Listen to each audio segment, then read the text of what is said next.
Hola, buenas tardes. Buenas tardes.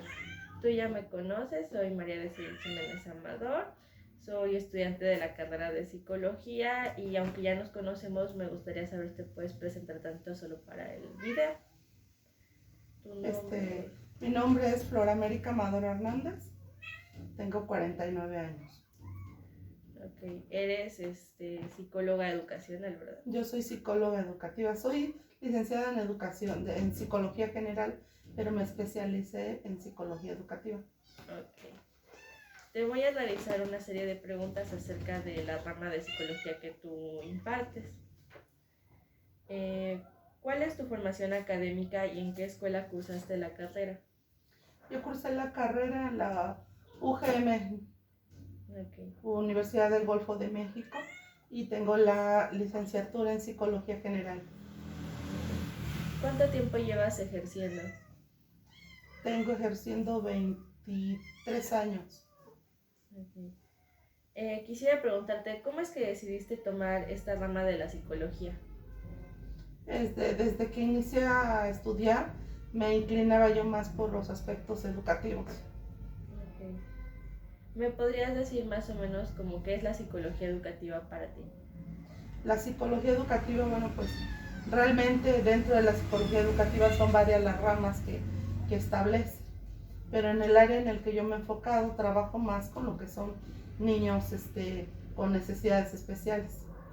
Okay. ¿Cuál ha sido tu campo laboral desde que egresaste hasta la actualidad? ¿En qué has trabajado? ¿En qué lugares pudiste hacer prácticas? Cosas así. Antes de que saliera yo de la carrera, 2 años antes, inicié un año haciendo servicio social y otro año haciendo prácticas profesionales en un centro de educación especial acá en Atzacan, que apenas estaba en formación. En el segundo año en el que estuve, hicimos el proyecto para que se hiciera una escuela de educación especial. Después estuve trabajando un año en primaria. Posteriormente trabajé 8 años en secundaria técnica, en el área de orientación educativa y después en formación cívica y ética. Y ahorita tengo 13 años trabajando en CAPE, Valle de Orizaba, que es el Centro de Atención Psicopedagógico a Educación Preescolar. Okay. ¿Y cómo funciona tu centro de trabajo y qué requisitos debes de tener para trabajar o para acceder ahí? En mi centro de educación lo que hacemos es trabajar la inclusión dentro del preescolar. Abarcamos solamente los preescolares y asistimos a aquellos preescolares donde tienen niños que presentan necesidades educativas especiales o enfrentan barreras para el juego, el aprendizaje y la participación, tienen alguna discapacidad o presentan aptitudes sobresalientes. Nosotros somos diferentes especialistas, tenemos compañeros que son especialistas en lenguaje, tenemos maestros de educación especial y hay psicólogos. Ahora cada uno estamos asignados a un jardín dependiendo de la demanda de población que tenga cada jardín y de las solicitudes que hagan. Okay. ¿Cuáles son las actividades que realizas dentro de tu centro de trabajo? Bueno, a mí me asignan, en este caso, por ejemplo, en este año, yo tengo asignado un jardín en el que estoy itinerante. Itinerante porque voy algunos días, a veces voy 2 días, 3 días, dependiendo de mis actividades. Y aparte yo tengo otra actividad donde tengo una modalidad donde asesoramos a maestras de preescolar a distancia. Y ahí es mediante videoconferencias y también son 2 días a la semana, por eso se reparten mis días. Las actividades que yo realizo en el jardín van desde la observación, la evaluación, la determinación de necesidades de cada uno de los alumnos y realizar una evaluación psicopedagógica y ajustes razonables. Okay. ¿Cuáles son los horarios en los que trabajas o cómo es tu modalidad en horarios? Mi horario es de 8:30 de la mañana a 12:30, que es el horario de preescolar. Yo entro, al igual que el horario de las educadoras. Los días que voy al jardín y los días que vamos a social comunitario, la modalidad de distancia, también entramos en esos mismos horarios, solamente que varía nuestra hora de entrada, de salida, porque los jardines que visitamos son de diferentes zonas, son de diferentes lugares, así es que depende mucho de dónde estén los jardines y a qué jardín vayamos a visitar. Nuestros horarios son de acuerdo a lo que marca la SEP, nuestras calendarizaciones escolares. Ok. ¿Cuáles consideras que son los problemas más difíciles a tratar como psicólogo educacional? Yo desde mi área, desde mi trabajo, yo lo que podría decir que uno de nuestros principales retos o problemas es el trabajo con padres, ¿no? La concientización con los padres de familia con respecto a las necesidades educativas que tengan sus niños o las necesidades de apoyo o incluso los cambios en los procesos de reglas, límites o lo que los padres estén realizando con los niños y que les impida precisamente ese adecuado acceso a los aprendizajes. Ahí es donde es el mayor reto. Y aparte, bueno, otro de los retos también es la actualización. Debemos de actualizarnos constantemente porque son diferentes las cuestiones que nuestros alumnos presentan en necesidades. Se podría decir que es una carrera donde nunca dejas de estudiar, ¿no? Efectivamente, no, nunca. Nosotros por parte también de CAPEP tenemos una serie de sesiones en nuestro centro en donde nosotros nos ubicamos.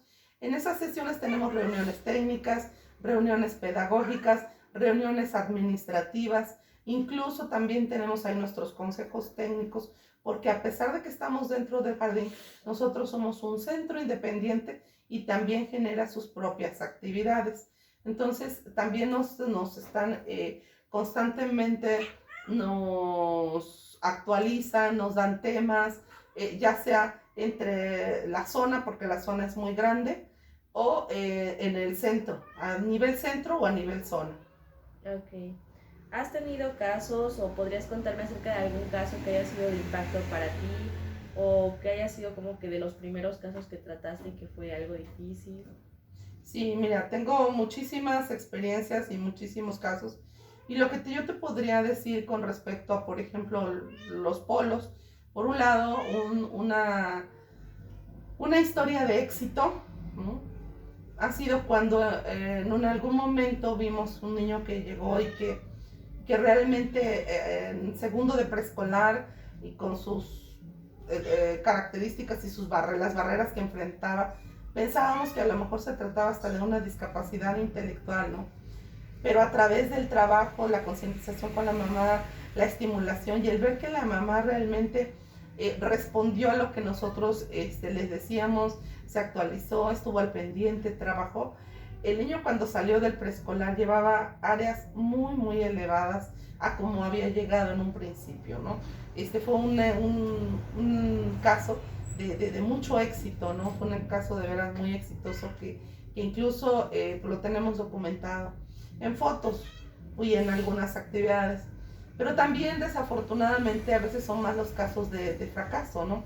Y no tanto de fracaso en uno, sino más bien de fracaso en global, porque nosotros al ser preescolar y ser el primer impacto de los padres, cuando ellos se enteran de que su niño tiene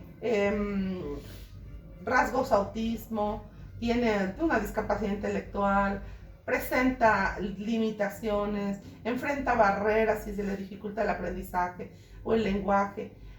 Y a veces hay padres que no lo aceptan, que no quieren, que se cierran, que se niegan, que en su proceso de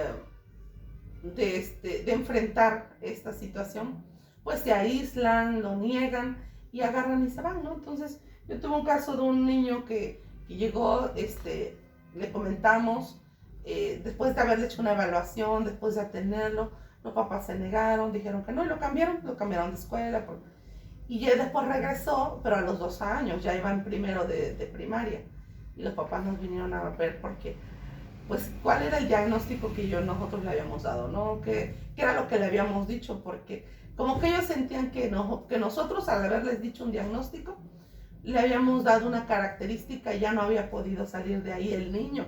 Entonces, eso fue muy impresionante porque después de 3 años, o sea, los papás seguían sin comprender que el niño tenía una característica del niño. No era nadie que se la viera, se la asumiera, le dijera, o sea, y más adelante lo iban a seguir enfrentando, ¿no? Pues se le comentaron algunas cosas y los papás se fueron, pero no se fueron satisfechos, ¿no? O sea, los papás todavía no avanzaban en ese proceso, siquiera de aceptar que el niño tenía una condición individual. Y eso es lo más triste porque ahí es donde se detiene todo el trabajo, se detiene todo el proceso, porque los papás no van a asumir, no van a realizar, va a costar mucho trabajo. Okay. También se diría que es mucho trabajo con padres, ¿no? Con los papás, por eso te digo que esta es la parte más difícil del trabajo en ocasiones, ¿no? El trabajo con padres, la sensibilización. ¿Crees que sea importante contar con un psicólogo dentro de todas las áreas educativas? Sí, es muy importante. ¿Cómo se ha organizado en sus diferentes planteles y tareas para que éstas cumplan sus funciones? Yo en lo personal, bueno, pues tengo que hacer una serie de actividades y ya están determinadas por tiempos. Nosotros en CAPEV ya tenemos ciertos tiempos para cada cosa. Al inicio del ciclo escolar iniciamos con la observación, la determinación de la población a atender, la determinación de las necesidades de cada alumno. De ahí pasamos a la evaluación y después de la evaluación a los ajustes razonables. Y en los ajustes razonables en noviembre nosotros ya debemos de tener todos los ajustes razonables y empezar a trabajar con ajustes con los niños y ya con actividades dentro del salón, con actividades con la educadora y actividades individuales con ellos. Okay. En el área en la que se encuentra actualmente, ¿atiende a toda la población de alumnos o canaliza a niños con capacidades especiales o sobresalientes? ¿O podrías saber más o menos cómo realizas tu trabajo en ese aspecto?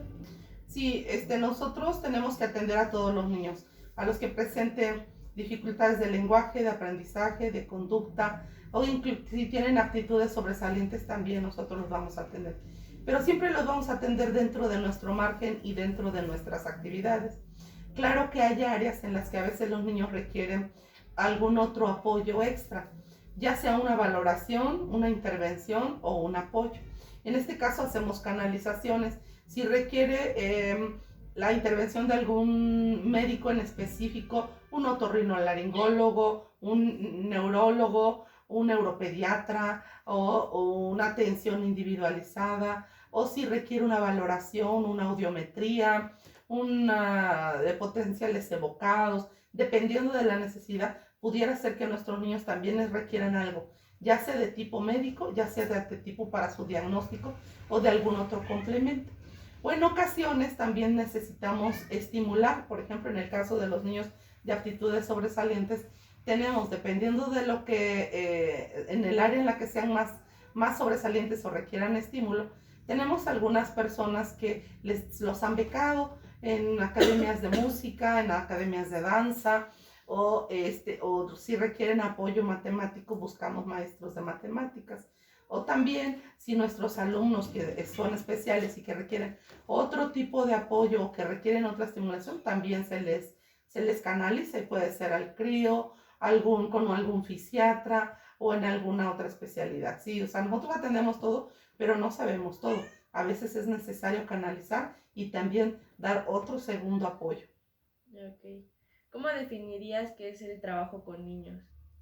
Es muy, muy bueno, muy bonito. O sea, los niños en esta edad, por lo que nosotros trabajamos, que es preescolar y que son más o menos entre los 3 y los 6 años, son unos niños que realmente se encuentran en su primera infancia, son con características muy nobles, muy tranquilos, son niños que realmente requieren muchísimo de este apoyo, ¿no?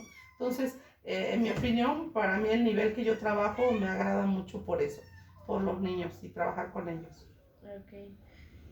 ¿Has notado mejoras o avances dentro de tu intervención con los niños? Sí, cuando se hacen intervenciones y cuando los padres ayudan, apoyan realmente, sí se han notado muchísimos avances. También he trabajado con diferentes estrategias.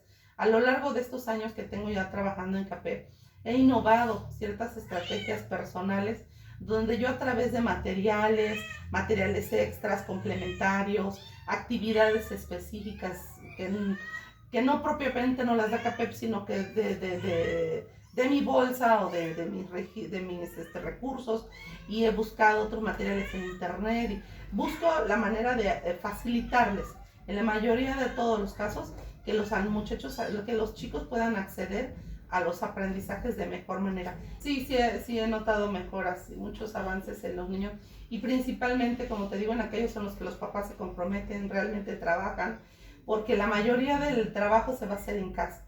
Nosotros somos guías nada más, no con el tiempo que están con nosotros y con ese cambio, no. Hay niños que sí, hay niños que nada más nos tienen a nosotros y nada más se va a hacer con nosotros el trabajo. Y si aún así, sí hay cambios, hay mejoras. Claro que en algunos más, en algunos menos. ¿Crees que has contado con los recursos suficientes dentro de tu trabajo para poder realizar actividades o lo que sea necesario a la hora de intervenir? En cuanto a lo pedagógico o a lo psicopedagógico, sí. Sí, porque nos dan asesorías, nos indican. Yo tengo una directora, un apoyo técnico pedagógico, y cuando hay dudas sobre de algo, o sea, tengo la oportunidad de que puedan ayudarme, despejarme dudas, a ayudarme en algún caso en específico, en eso sí. Pero ya en cuanto a materiales didácticos, físicos o estrategias o cosas que sean innovadoras, eso no, porque esas sí ya son por mi cuenta. O sea, los materiales que yo utilice serán de mi gasto. Pero eso no implica un problema sí, para mí, sino más bien es un reto más, ¿no? Donde hay que buscar muchos más materiales, innovarlos y dependiendo de cada necesidad. Okay. ¿Hasta qué punto tú como psicóloga puedes intervenir dentro del plantel? Sí, yo también tengo una función dentro del plantel con los educadores, con el personal directivo y docente y administrativo, porque nosotros también tenemos que hacer acciones que hagan a la escuela que sea inclusiva, ¿sí? Nosotros llevamos un programa que se llama INDEX, y ese es el índice de inclusión. ¿Qué quiere decir? Que vamos a hacer escuelas inclusivas, pero no nada más de nombre, sino que se tienen que hacer prácticas inclusivas, culturas inclusivas y ambientes inclusivos para nuestros alumnos. Entonces, en eso interviene mucho lo que es todo el personal, que todo el personal sepa, esté dispuesto, maneje también sus emociones hacia la diversidad y podamos tener cambios de actitud hacia la diversidad. ¿Cuentas también con ciertas limitaciones hasta ciertos puntos? O sea, por ejemplo, si una profesora no quisiera trabajar contigo, ahí también ya no podrías intervenir, o tienes que intervenir de todas maneras. Se le solicita uno de los lineamientos, es que nosotros al entrar a CAPEP a los jardines somos parte del jardín, pero es un supuesto, por así decirlo, porque seguimos siendo agentes externos, no somos de su plantilla, y además somos cambiantes, todo el personal nos cambia. Estamos en un jardín a lo mejor 1 año, 2 años, 3 máximo, y tenemos que cambiar a otro jardín. Entonces, no somos específicamente de su base, pero sí debemos de generar y hacer cambios. Es muy cierto, sí, en cualquier lado puede haber maestros que se nieguen o que les sea mucho más difícil el aspecto de la inclusión o de asumir responsabilidades con niños especiales que requieren mucho más compromiso, mucho más trabajo, o hay compañeros docentes que les cuesta trabajo y no llegan a acceder, ¿no? Entonces, eso sí puede ser, y nuestras funciones van a ser hasta donde nosotros vamos a trabajar con la dirección, y dirección va a trabajar también con mi dirección para que se lleguen a acuerdos. La idea es que sea fraterno y que sea algo que ayude a todos, pero sí puede de repente suceder que alguien no quiera, ¿no? Uh-huh. ¿Cómo son o cómo empiezan tus intervenciones a la hora de que canalizas a un niño, ya sea con problemas de conducta, con actitudes sobresalientes, con coordinación, etcétera? O sea, ¿cómo empiezan tus intervenciones? Una vez que ya tenemos la evaluación psicopedagógica, ya tenemos el resultado de esa evaluación y tenemos qué es lo que requiere nuestro alumno, ahora sí de ahí partimos a hacer los ajustes razonables. Los ajustes razonables son acciones específicas que se van a realizar para este alumno dentro del currículum. El alumno está dentro de un currículum general y nosotros trabajamos mediante lo que es el diseño universal. Pero dentro de este diseño universal, a pesar de que las acciones se hacen para el grueso de la población y tomando en cuenta todas las necesidades de todos los alumnos, nos damos de repente cuenta que hay alumnos que no llega el currículum a establecer para sus necesidades o que requieren otra cuestión. Ahí es donde ya entran los ajustes razonables. Son razonables porque están en razón de que el alumno los pueda alcanzar, lograr y de que puedan ir siendo progresivos. Ahora, mis intervenciones van a ser de acuerdo a esos ajustes. Tiene una intervención muy diferente un niño que tenga aptitudes sobresalientes a un niño con discapacidad intelectual.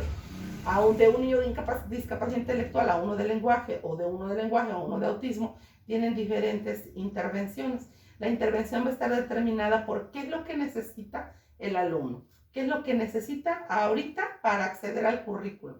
Si el alumno está en segundo, ¿qué requiere en este momento de segundo grado? Que no alcanza todavía, que no está al parejo de la población o de sus compañeros. Y ahí es donde nosotros empezamos nuestras intervenciones. Ok. ¿Realizas alguna actividad externa o extra con alumnos y maestros o alguna actividad aparte del plantel? Fuera del plantel no, todo es dentro del plantel, pero sí hay muchas otras actividades, como por ejemplo les ponemos talleres de lenguaje, talleres de aprendizaje, talleres de conducta a padres, talleres para alumnos, apoyos directos a alumnos, ¿sí? Eso es también dentro de las actividades, pero todo es dentro de la institución. Ok. Y dentro de la institución en la que te encuentras ahorita, ¿saben bien a ciencia cierta cuáles son tus funciones como psicóloga dentro del plantel? Sí, sí, claro, este jardín ya tiene muchos años trabajando con CAPEP y ya sabe las actividades, pero de todas formas, sin embargo, al inicio del ciclo escolar siempre se establecen las actividades y incluso se les da una calendarización de en qué tiempo se van a ir haciendo cada cosa. Como yo voy a la par con ellos también en los consejos técnicos, en cada consejo técnico también doy una intervención donde hablamos con respecto a los alumnos que están en riesgo de rezago educativo, que esa es la población que nosotros atendemos. En estas actividades o en estas juntas también les vamos monitoreando y vamos informando a todos los docentes de los principales casos para que todos estén sabiendo. Y por otro lado, a veces también, como en este año, hicimos 2 talleres, uno de lo que es el autismo y otro de lo que es crisis convulsivas, que estos son 2 temas que se están viendo ahorita en el jardín y que no tienen conocimiento todos los docentes y se van a hacer para todos los docentes. Okay. ¿Consideras que las nuevas tecnologías afectan de forma directa a la salud emocional de los niños? Sí están mal manejadas, ¿no? Sí, en ocasiones utilizan, por ejemplo, el celular, la tele, los videojuegos para entretener al niño y no para educarlo, y no para darle límites, reglas, orientación, actividades, organización, sino que esas mismas tecnologías a veces juegan en su contra, sí, muchas veces sí. ¿Y ha traído problemas así en tu trabajo que, por ejemplo, que hayas canalizado a algún niño y te diga que lo que hace la mamá es como que darle el celular para que se distraiga, cosas así? ¿Sí has visto casos así? Sí. Incluso en las actividades, a veces cuando tenemos los talleres de conducta, nos enfocamos a las características de cada niño para platicar con la mamá y comentarlo, porque a eso vamos, ¿no? A trabajar sobre los puntos que se requieren mejorar. Y a veces vemos que ese es un problema. Tenemos de repente niños muy distraídos, o niños que nada más quieren el celular, o niños que no hablan. Y en sus procesos de lenguaje es porque todo el día están con el celular, y entonces con el celular lo están viendo, escuchando, pero no están interactuando, ni tampoco están ejercitando el lenguaje. Ok. Con la situación actual de la pandemia de COVID-19, ¿has notado nuevas situaciones de estrés o comportamiento nuevo de los niños con respecto a esto? Sí, muchísimos, y tristemente la mayoría de conducta y de lenguaje. Los niños que llegaron en este ciclo de segundo vienen con un lenguaje muy por debajo de lo normal o lo que siempre llegan los niños de segundo grado. Los niños de tercero, hay muchos niños de tercero que no cursaron segundo, que son nuevos en preescolar y que vienen con fallas articulatorias y que todavía tienen que apurar los aprendizajes porque el siguiente ciclo se van a primaria. Entonces sí hubo en esta pandemia, en este ciclo, hubo un retroceso, hubo como un stop y esto generó un freno en los aprendizajes de los niños. Sí, claro que sí. Ok. ¿Tienes alguna estrategia para trabajar con padres y alumnos? ¿O esto depende de la situación en la que se encuentre o el contexto de cada uno de ellos? Tengo varias estrategias, es que con cada uno se trabaja diferente, dependiendo. A veces junto a los papás que tienen dificultades de aprendizaje y con esos trabajamos aprendizaje. Hay papás que a veces se repiten porque su hijo tiene problema de aprendizaje, problema de lenguaje, por ejemplo, y problema de conducta. Entonces ese papá va a estar en 3 grupos. Pero hay a lo mejor algún papá o alguna mamá que su niño nada más presenta de lenguaje, nada más estará en lenguaje, no estará en las otras sesiones porque su niño no presenta. Entonces sí tengo estrategias de subgrupos, también tengo estrategias de atención y también tenemos estrategias de manejo conductual porque después de las sesiones generales y de las sesiones grupales vienen las sesiones individuales y con los papás tengo varias sesiones individuales donde ya abordamos ya aspectos específicos que puede ser la educación, el trabajo, la estimulación, el compromiso, las reglas, los límites, etc. Okay. ¿Cómo consideras que es el ambiente laboral en el que te encuentras ahorita? El ambiente laboral de tu jardín es uno, pero el ambiente laboral de tu centro CAPEP es otro. ¿Consideras que dentro hay cierta competencia o competitividad? Sí, sí, en el centro de donde estoy en el preescolar, ahorita en este ciclo y en este jardín es muy aceptable, muy trabajador, son comprometidos, son 2 personas a lo mucho que no ponen más allá pero en sí el 80% del jardín, o sea, si trabajas, si apoyas, si haces. Entonces, igual hay jardines en ocasiones en las que el maestro de CAPEP y el personal del jardín no llegan a tener una compatibilidad de carácter y sí hay fricción o no se da el trabajo colaborativo como se debiera de dar. Y en el ambiente ya laboral de CAPEP, nosotros como centro educativo, bueno, pues al igual que en todos los centros hay subgrupos, subdivisiones, todos trabajamos, todos son gente comprometida, trabajadora, pero ya que haya amigos o grupos, es muy normal porque se juntan muchos por afinidades, entonces eso no. Competencia en el trabajo, no, yo creo que más bien cada quien busca nuevas estrategias y hay compañeros que son muy dispuestos y nos apoyan, nos ayudan, quienes reciben un taller, un tema o conocen algo, tienen algún material, lo comparten, ¿no? Entonces sí, en CAPEP sí hay compañerismo, sí hay apoyo, ayuda. Ok, se diría que es un ambiente laboral bastante estable. Sí. ¿No? Y desde tu punto de vista, ¿consideras que la intervención de un psicólogo a temprana edad marcaría una diferencia a futuro? Sí, bastantísimo, porque lo he visto, lo he podido observar, ¿no? Con los niños que aceptan, con los niños que se trabaja desde pequeños, sí lo he podido observar. Y principalmente yo he tenido en 2 casos en los que tuvimos un niño y una niña en diferentes jardines que presentaban síndrome de Down, ¿no? Esto es algo que los padres procesan desde el primer impacto, ¿no? O sea, nace el niño y ahí es el primer impacto, ¿no? O sea, no hay hasta que va al preescolar, hasta que empieza a desarrollar, hasta que empieza a socializar, no, ahí se dan cuenta. Y ya tuve una mamá que ya venía muy trabajada, porque ya venía desde hace 4 años ya trabajando esto. Tuve una mamá que no había aceptado, aunque ya lo habían dicho desde que nació, ¿no? Entonces, sí es algo difícil. Okay. ¿Crees que es importante que las personas investiguen, así por lo que me has contado de que hay padres que no aceptan o que a veces es difícil ver la realidad de los niños.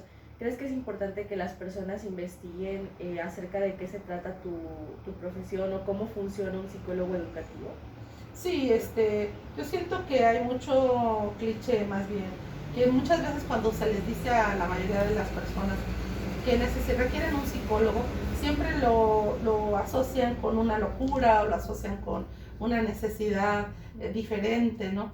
Y no es así, ¿no? Y por ejemplo, en el ámbito educativo, pues es diferente, porque aquí se trabajan los procesos psicopedagógicos, no los procesos clínicos, no los procesos ya de terapéuticos, no. Aquí se trabaja en otra situación, porque estamos trabajando a nivel educativo.